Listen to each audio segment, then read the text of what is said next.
Hello, everyone, and welcome to Disney WTF, where we talk about what's the fuss about Disney. For those that don't know us by now, we are a Disney couple, and one of us is a Disney fanatic, and one of us is not. But somehow we've made a way to make this relationship work. Yes. And we are on episode 41, which is Mm-hmm. crazy. I'm excited about it. Me too. And today we have a special guest. We have a very special guest. I am so excited to welcome Kathleen of Instagram fame, Disney Unicorn. Thank you so much for joining us. Welcome. Thank you. Thank you so much for having me. Yes, you are one of the first guests on the show where we are actually being brought to you by the Walt Daily. Yes. So Very cool. Yeah. it's an honor for all of us here, really. Is it though? What's in a name? Yeah, exactly. Well, Kathleen, we're so excited to have you here. You recently took a trip to Disney World to celebrate a very special occasion. So what were you celebrating? Yeah, so I was celebrating my 30th birthday at Walt Disney World. I couldn't think of a better place to do that. Yeah. Awesome. And where did your love of Disney happen? So it started when I was little. My family and I would do a Disney trip. That was like our first big trip ever. And then every couple of years we'd do it. Then we became DVC members, and it kind of slowly got into our bloodstream. Oh my gosh, that just escalated. You guys are DVC members? We are since 2005. Wow. Can someone tell me what a DVC member is? Kathleen, you're the expert. Yeah, it's the Disney Vacation Club. So it's basically Oh. like a timeshare. You buy into it, you pay a whole bunch of money up front, and then you get points every year to use at a lot of the resorts. Oh, that's cool. And you do have a home resort, correct? That's how you you set it up? Yes. So we're Saratoga Springs. We actually bought it when we were on a Disney cruise. They had like a big promotion. You got some extra points if you signed up. Mhm. And so at that time, Saratoga was still under construction. And so we're part of Saratoga Springs. That's so cool. That's cool. Yeah. I mean, maybe one day we should consider joining DVC, Okay. the vacation club. It would be worth it. Well, I mean, I think so, right, We already- Kathleen? Yeah, we've definitely really loved it. It lets you kind of try out a lot of different resorts too. And then you also get first dibs at your own resort. So a full year in advance. When you're going, when you know it's busy, when you know there's a lot of crowds, you get first dibs on your home resort. That's pretty awesome. That is pretty cool. So why don't we start off with where you stayed on your trip, because you are an Orlando local at this point. I am.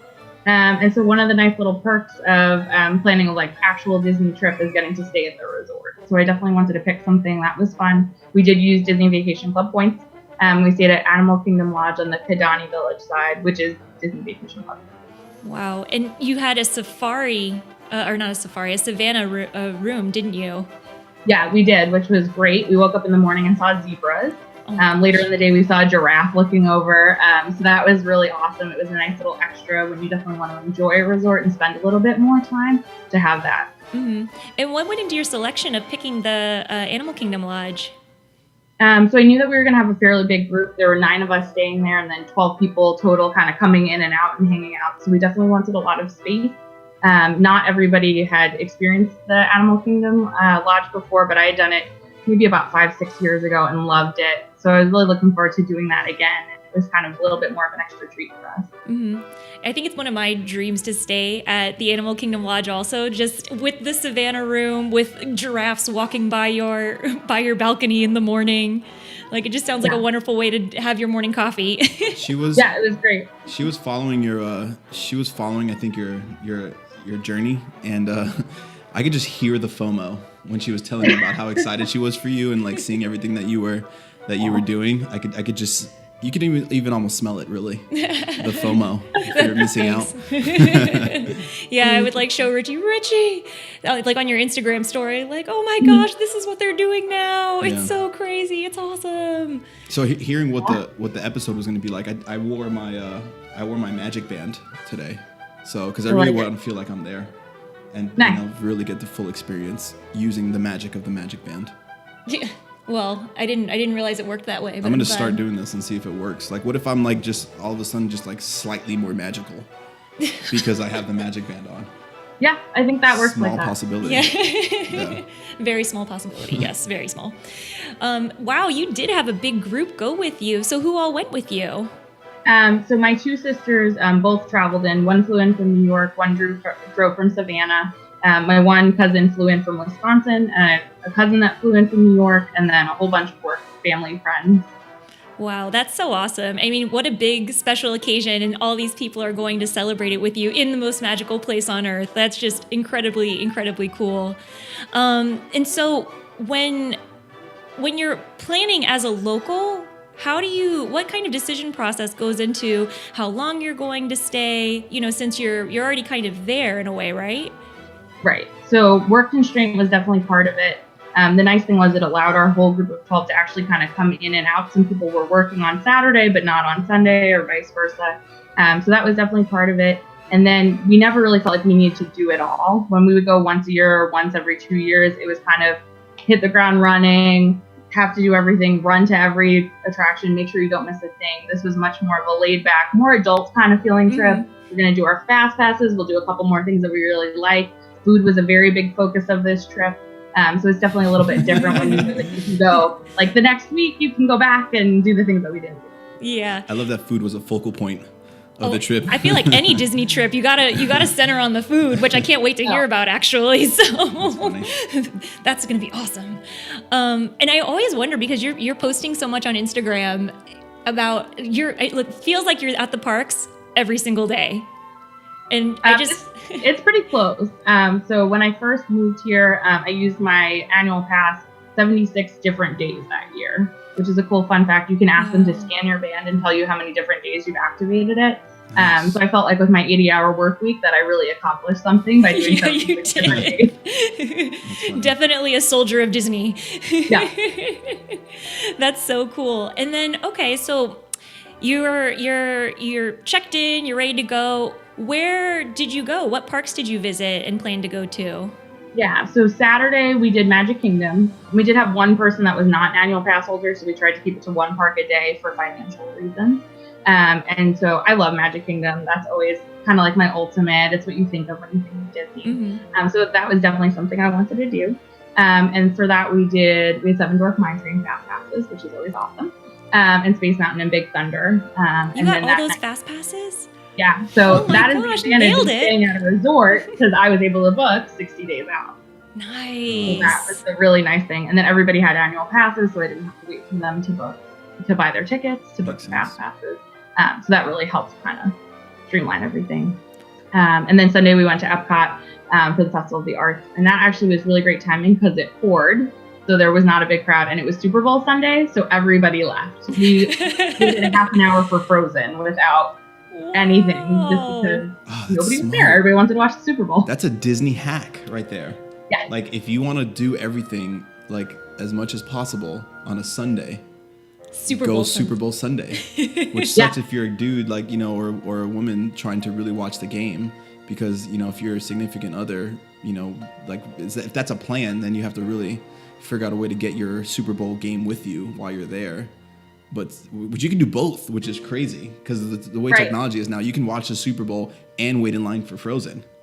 Yeah, Perfect. there were people with earbuds and cell phones watching the game. Oh my God, I feel solid like Disney hack. I would consider that. Like, you wouldn't even need to have some sort of a media to do the game on your, because everybody around you probably is going to have something to, like, and you could just ask somebody, what's the score? What just happened? Yeah.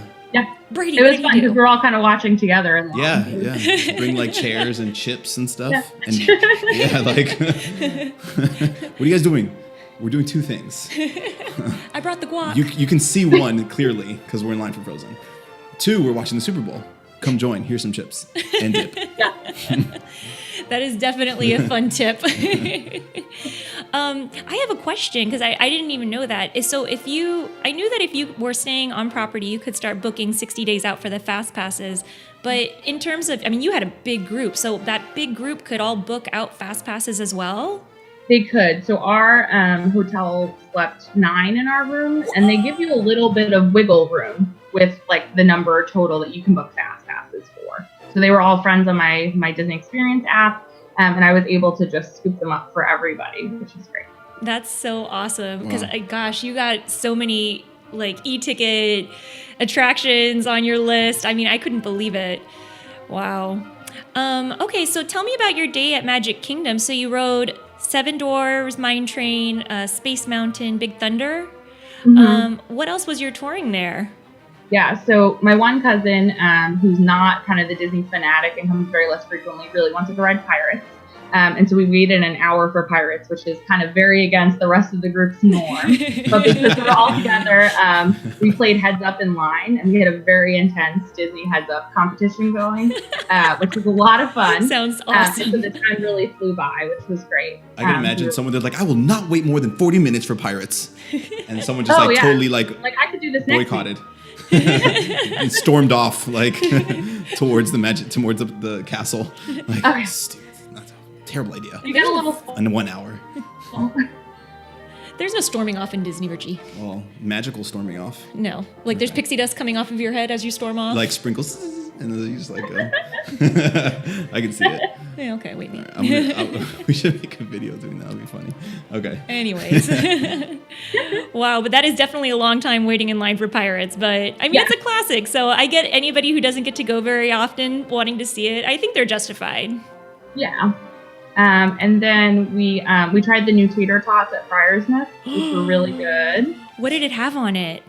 So we got the buffalo chicken one, which had buffalo chicken on it, celery, and blue cheese. And then we also did I think it's called like the Fiesta one. It's basically nachos, but you replace the chips with the tater tots. That sounds amazing. Richie is a tater tot fanatic. Yeah. They were really good. Like, I love tater tots. I'm not a huge tater tot person, but I like them, and they were awesome. Like, I frequently ask, like, you guys got, like, when I go to restaurants that have no business having tater tots in, I'm like, are you sure you guys don't have tater tots here? Like 100%? I love tater tots. You pull them out of your pocket like Napoleon Dynamite? Yeah, like, what's wrong with you people? I brought my own, it's okay. Yeah, ketchup. Wow, well, those sound delicious. And I love that the buffalo ones are Super Bowl appropriate. So that just kind of went along with the weekend. It did. Yep, it definitely went along with our theme. Nice. Have you had the Cheshire Cattail? I have. It is pretty good. It's a lot of sweet. It depends on kind of your taste buds, but it's pretty good. What is that? It's like, is it also like a fried dough like treat with some icing on it? And it's in the colors of the Cheshire Cat from Alice in Wonderland, so purple and pink, like really odd icing colors that look a little bit funny. Interesting. Okay.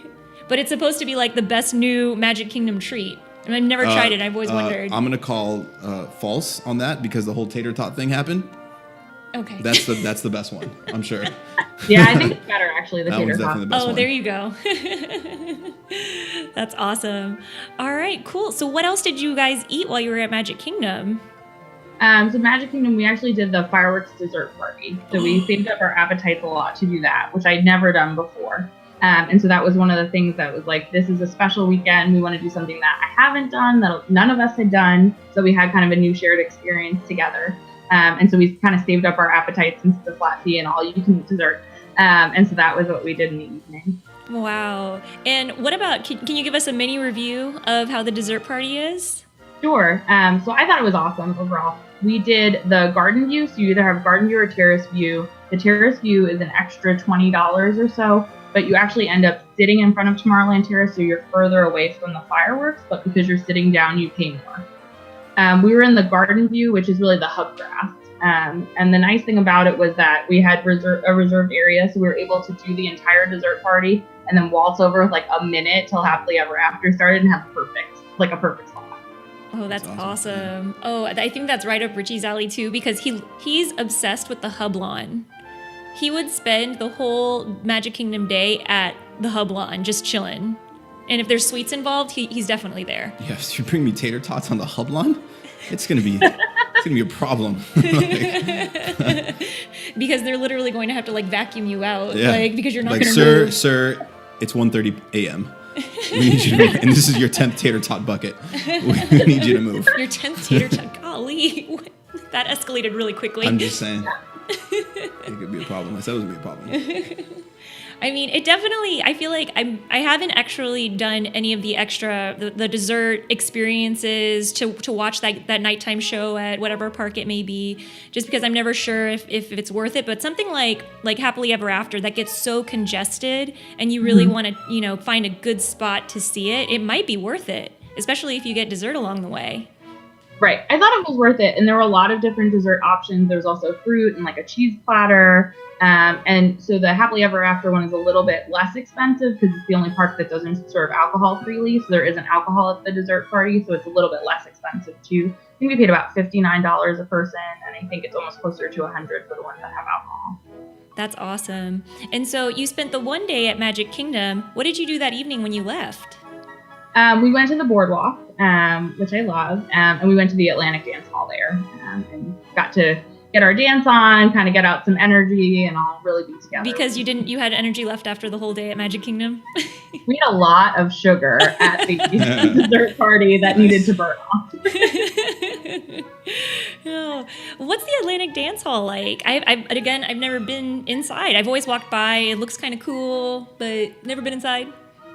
Yeah, it's kind of not as well known of a thing as a lot of things at Disney, so it doesn't get super crowded, but it's run by a DJ. They play 80s, 90s, and like today's music, which is kind of right up our age demographic alley, which is really enjoyable. Yeah. They take requests. They play like wacky music videos on the screen. A lot of them were linked to Lego Star Wars the night that we were there, so that was pretty fun. That's hilarious. Oh my goodness. That's awesome. Yeah. And there's a lot of like cast members that go there and things like that. So it's not like a super crowded place, and there's no cover, which is nice. So we all just kind of came and danced and enjoyed ourselves. Yeah, and I feel like the boardwalk is definitely one of those places that, you know, if you want to just have a good time after the parks, you can go there. They have the abracadabra, they have the piano bar. I mean, there's so much to do, like especially for like adult fun on the boardwalk that a lot of people don't take advantage of. Yeah, for sure. And that's become one of our favorites kind of throughout the years of living here. I hadn't been really to the boardwalk bunch at all. I stayed once, just like staying on their DVC property, but I was younger, didn't really kind of do the nighttime scene. But it's a little bit of an untapped area. Nice. All right. So then after the Atlantic Dance Hall, was that when you guys called it a night, or did you go for like round 3? No, we called it a night at that point because we had wave brunch at like 10:30. So everybody needed to, 1, get some sleep, and 2, pack up their stuff because we were checking out of the hotel before brunch. Nice. And I always wonder if, you know, because you have all this stuff planned, you're at the parks a lot, and I wonder, to justify the stay at an on-property resort, you do think it's worth it, though? I do think it's worth it when you're either going to do something really fun or you plan enough ahead of time that you really want fast passes for something. Like, that's the easiest way, if there is an easy way, to get Pandora fast passes. So you kind of need to think about kind of what you want out of it. We actually spent a lot of Saturday morning at the resort. So we took our time Saturday morning, and then we had brunch at Beaumont Saturday morning, which is at that resort. Yeah, which is amazing. Have I been there? So we kind of... No, Richie hasn't been to Beaumont. Beaumont is amazing. It's a buffet. They do breakfast, lunch, and dinner. But I think their breakfast is their kind of best offering. And so it's African fusion, and they have a lot of kind of signature dishes that they do. They do like a goat cheese spinach omelet. They do a lot of Disney favorites like Mickey waffles and kind of a little bit in between. Nice. You said Mickey waffles. Yeah, you had me at Mickey waffles and tater tots. Oh my goodness. Wow. Okay, so day 2, that's when you guys went to the Wave for brunch. How does that kind of compare to Boma brunch then? So they're a bit different. The Wave is a lot more economical. So it was about $23 a person, which for like a Disney meal at all, when you sit down, is pretty good. And then they do offer like an annual pass discount and a DVC discount, so that's always nice too. But they offer you either an a la carte menu or a buffet kind of style, and they let you kind of go up and peek around and see if you like it before you pick which one, which I think is nice. Nice. Yeah, and they had like sweet potato pancakes, again, Mickey waffles. They do a really nice Eggs Benedict, and a lot more kind of just traditional American kind of breakfast, so they're definitely different. They also have a semi-bottomless mimosa, which is a free mimosa, bottomless mimosa. Which isn't too bad. So definitely a lot of our party had that. Yeah. It's an interesting definition of bottomless. Right. It's a Disney definition when you're close to Magic Kingdom. Yeah. I'm just going to hang out at the Wave all day and have my 3 bottomless mimosas. Right. cool. So then after the Wave brunch, was that when you guys went to a Festival of the Arts? Yes. So a lot of people hadn't been to Festival of the Arts either this year or at all yet, and that's one of my favorites. I love Epcot for the festivals in general, and the Festival of the Arts is my favorite by far, so I wanted to be able to kind of show everybody around that. So we did a lot of the food booths, we did the paint by number mural, which was super fun. Surprisingly, they were still doing it with the rain, which I thought was kind of cool. Like every time it would stop raining, everybody would paint and then everybody would run away. Nice. Go, go, go. And they were having us paint like 15 squares each, which is kind of a lot. Usually it's paint a square too. They said, we have to get this done before the Super Bowl. So everybody needs to do this now. It was more of a mission than usual. That's really interesting. I mean, now you're painting like this experience was so much enhanced by the Super Bowl because you got to paint way more than like the average park goer on any other day. Yeah.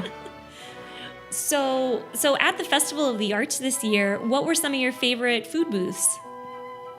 So this was a repeat from last year, but the wild mushroom risotto with the truffle My oil. favorite too. Oh my favorite.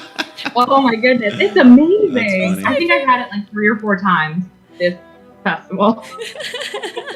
That's funny. I don't blame you. It is so delicious. In fact, like because I went a couple of weeks ago and like I only had the day there and there was only so much I felt like I could eat and I wanted to try new stuff. But that mushroom risotto from last year, I saw that it was on repeat and I'm like, oh my goodness. Okay, first thing I'm getting is this. It was so good.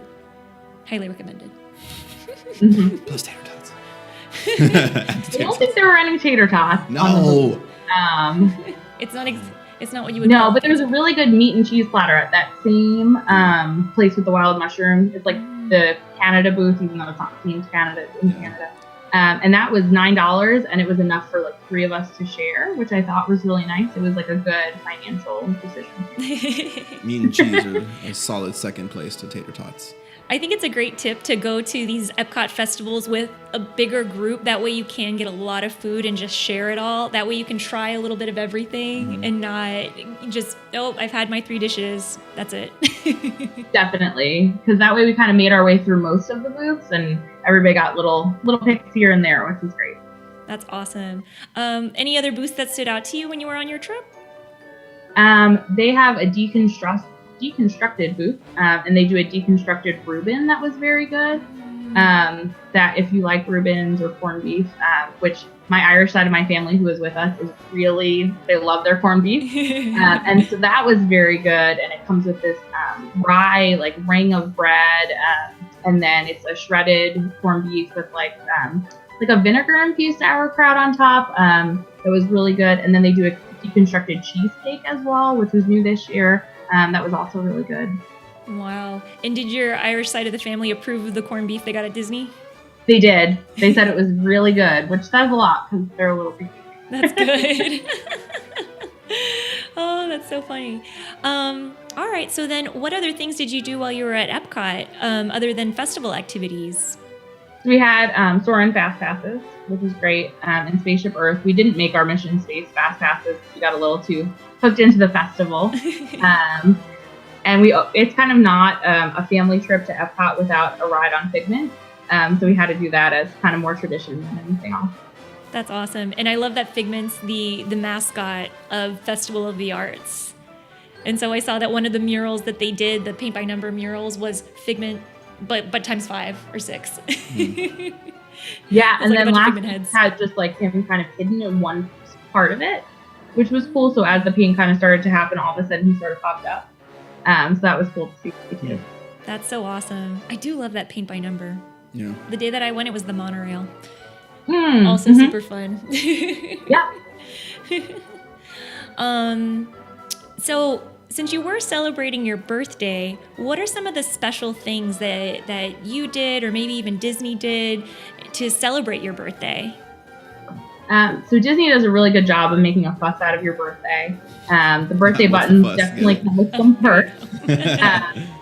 And so one of the really cool things I wasn't expecting was when we went to get Starbucks on Sunday morning in Epcot. They said, "Oh, it's on us. It's your birthday," and that was including like a bottle of water and my big, crazy Starbucks coffee. So I thought that was really nice, and it was just very like surprising that it happened. Yeah. That's awesome. Oh my gosh, free Starbucks on any day would be like, I'm good for 3 years for getting free Starbucks on one day. And then I was told by a cast member when I was leaving Figment, make sure you go to Club Cool for your birthday surprise. Just tell the cast member that you're here for your birthday surprise.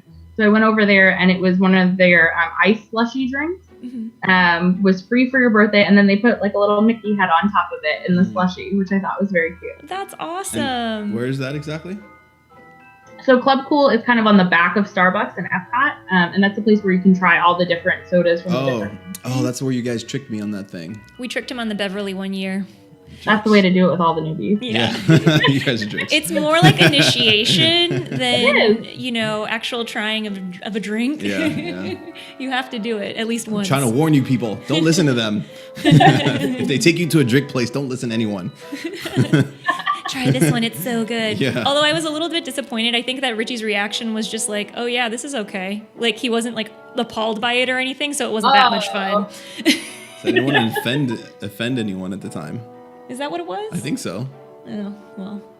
Everyone's just We like, thought it was your favorite, so we had to kind of play it cool. Yeah. Everyone's just like looking at me all weird. I'm like, it's okay. In my mind, I was like, this is the worst. I know, if anything, that like we're the ones that kind of ruined it for you. Yeah. Ruined your natural reaction. Okay. So I've been there. I hope you wore your birthday button all weekend. You did, right? Oh, I did. And then the whole group had I'm celebrating Kathleen's birthday on their buttons. Nice. And then they had actually surprised me, the whole group of them, by getting shirts made, which really kind of plussed up our whole, we're a big tribe of birthday. So That's mine cool. was a pink shirt that had a big Minnie on it with a bunch of black glitter and said, it's my 30th birthday. And purple is my favorite color, so they were all in purple Minnie shirts. Nice. So that was really fun. That's a fun surprise that they did. Yeah. Oh, and it's what a good way to like be like a unit. Yeah. Like you're walking down Main Street USA and people know that you're all together. Right. Like a little and army. So we took advantage of Photo Pass because of that, which is a really nice perk of the annual pass that it's included. And so we took tons of pictures that we now have too, which is really nice. Do you guys know if there's like a list or resource that you guys have seen of like everything to do at Disney on your birthday? Is that a thing? Like, have you any of you guys seen that before? I'm sure you could make or if you Google it, I'm sure tons of lists will pop up. But I bet Kathleen could actually write a list, like after her epic weekend. You could definitely like blog about like the itinerary, the perfect itinerary. Yeah. Like I celebrated my 30th birthday also at Disney, but you definitely went above and beyond. Like I went to Jico for dinner. Yeah, that was nice. But you did it upright. You definitely did. I mean, so much FOMO. It's so true what Richie said. I was jealous the whole weekend. And every morning when I woke up and saw new things on your story, I'm like, oh my gosh, they're doing this now. She's like, look. I'm just like, what? Like, it's just at Disney. Well, I'm definitely a planner, and I've planned a lot of other people's birthdays. I planned my sister's bachelorette at Disney. Nice. And so it was kind of my turn to kind of plan my own party, which was really nice because I kind of just got to do whatever I wanted to do. You didn't have to ask anybody, you just did it. Yeah. Wow. Well, I really, really appreciate you sharing this wonderful trip report with us. I mean, we're all living through your tale of the epic birthday weekend right now. Yeah. Any closing remarks that you wanna say about the weekend? It was just a really great weekend. I think one of the things that's important to do when you're a big planner like I am is to have some breaks in your day that are just kind of go with the flow. So even if you're someone that likes to be very regimented, and I think the Fast Pass Plus makes you a more regimented tour because 2:00 is when this Fast Pass is, and you're kind of stuck with that because you already planned that 60 days ago. Mm-hmm. To have some parts in there where we're going to go back to the hotel, we're going to look at the animals, we're going to just kind of wander around Main Street and see what we want to do. We'll walk around World Showcase with no set plan. I think that kind of balances out your weekend, especially when you have a really big group, to allow people to kind of do what they want to do and have moments where everybody kind of feels like they're not being dragged around the parks. Yeah, so true. And then speaking of the big group, did you all stick together the whole time? We did, aside from people peeling off to go back to work. We actually all did stay together. And I think that was probably more because it was my birthday and nobody kind of wanted to peel off from the birthday girl, which is nice. Yeah. But sometimes when we're in big groups, like I planned a family reunion trip back in January. And that was definitely, there were moments that were scheduled peel-off afternoons where like everybody could peel off where they wanted to go. It's like, I like to present you with the printed itinerary. So this is our free time from 1 to 1:30. You could do whatever you want. But after that... Make your fast pass, make the dinner reservation, you can do it else, whatever else you want. That's so cool. Do you have like tips for people, that are planning to bring like a family of, people that are not Disney fanatics, of like what they can do to make the experience good for like everyone?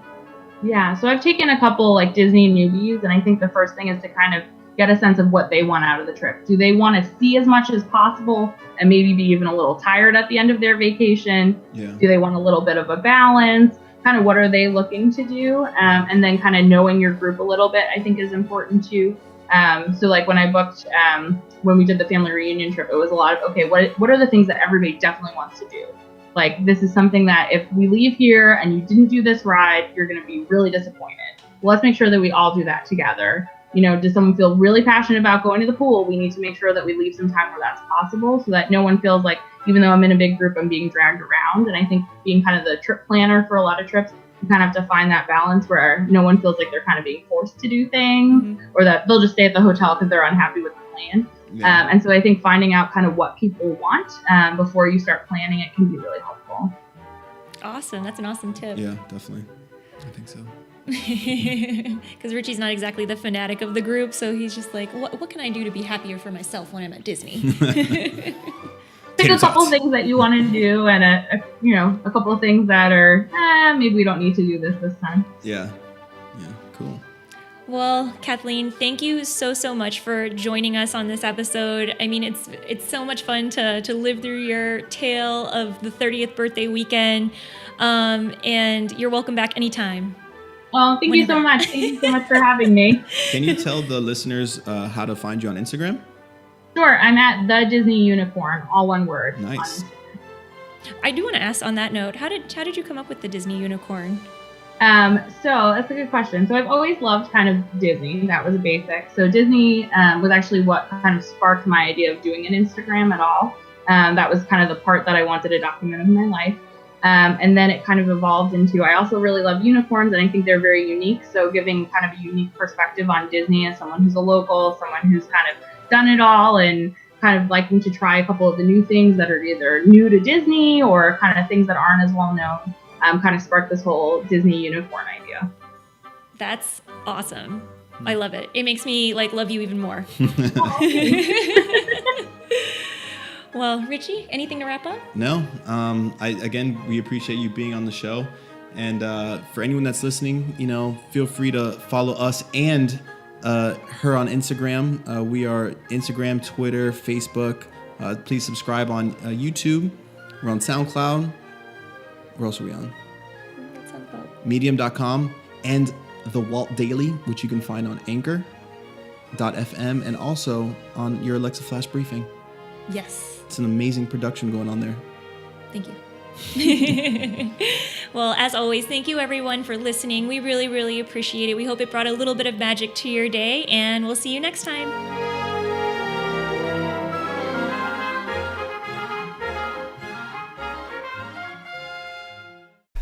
Goodbye.